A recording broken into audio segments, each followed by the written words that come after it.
Manufacturers. Both of our livelihoods are dependent upon things being made in America.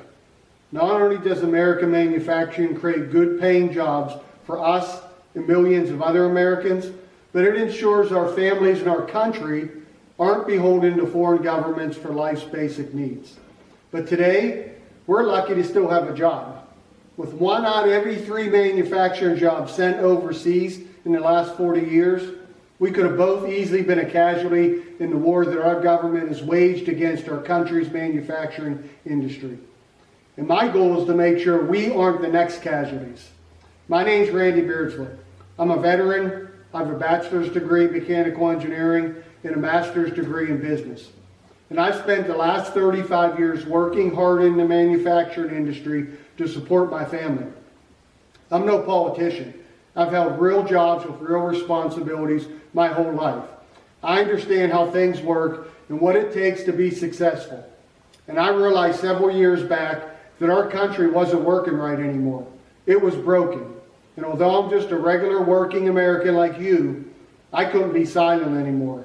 And I began to speak out on behalf of all of our futures. For decades straight now, our government has betrayed our manufacturing workers and our independents with a series of American worker last policies that have encouraged cheap imports while undermining our own jobs.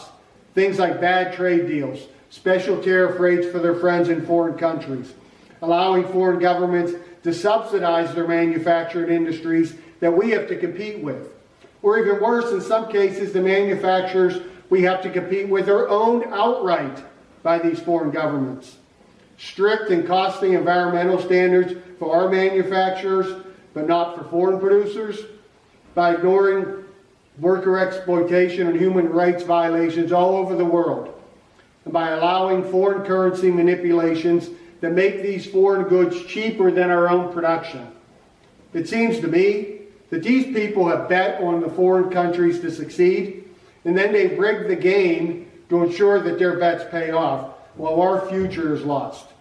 These people have failed, and I could go on, but it's easier to just show you the results of these failed policies. Here's the number of manufacturing jobs lost in our country since 1990, according to our own Labor Department. 6 million jobs lost, and remember, our population grew by 120 million during this time. We should have gained 12 million jobs during this time if our jobs grew at the same rate as our population. But instead, we lost 1 out of every 3 manufacturing jobs. And although our trade balance was 0 for decades, this loss of jobs has created an almost $1 trillion trade deficit. Now, you're beholden to foreign countries to provide your family's basic needs. But shipping our jobs overseas hasn't been enough, because they've also worked just as hard to undermine your wage rate or to replace you outright by allowing millions of illegal and legal aliens to enter our country. Almost 50 million of them over the last 50 years, in case you lost count.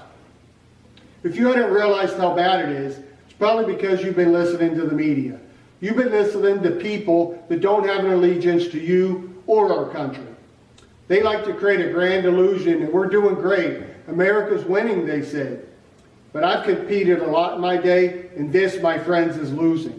We've already talked about the lost jobs and lost independence, but this is just the tip of the iceberg when it comes to losing for our country. Lost opportunity that's so great that welfare spending is over $1 trillion a year. Endless war for profit schemes that have caused us to lose the lives of 1 million Americans and have made millions more of our loved ones. Failed policies that have created such a loss of safety in our communities that our families are victims of over 1 million violent crimes and 7 million property crimes a year. And a loss of financial independence because the debt required to keep this phony illusion of winning going is now at $34 trillion.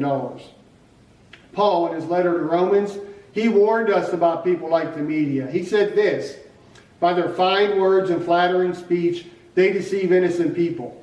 And it should be obvious by now, no one does this better than the media. And if we don't come up with a better plan than this group has, the next job you watch getting shipped overseas may be your own. But it doesn't have to be that way, because there is a better plan, that allows us to not only ensure we have a job, but one that also allows us to protect our families and our country. And that better way is the Beardsley Doctrine.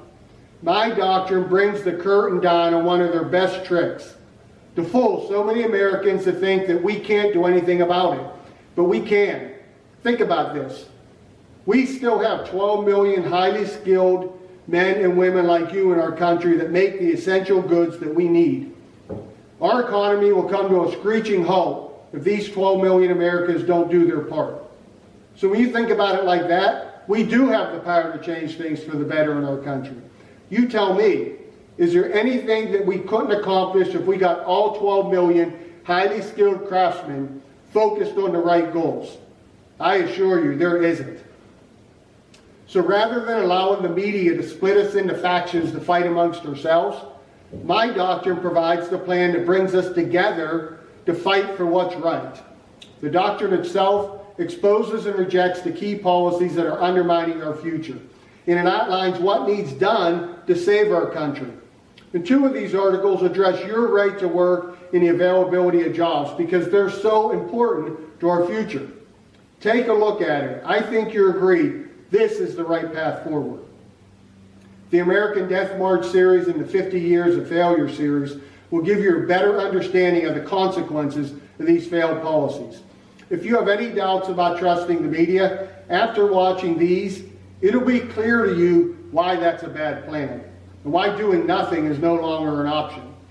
In the press plan, we'll show you the specific actions you should take to implement solutions that'll help you and your family. All the components in the doctrine, they work together to create real winning. And the best part, to make a difference, you don't have to quit your job if you're still lucky enough to have one, or to ride in the streets. But implementing the common sense policies of my doctrine won't be easy, because our enemies have amassed so much wealth from our country and from other countries from their war-for-profit schemes. They've been able to buy up all our politicians, all our media, and to raise an army of enforcers to make sure you continue on this death march.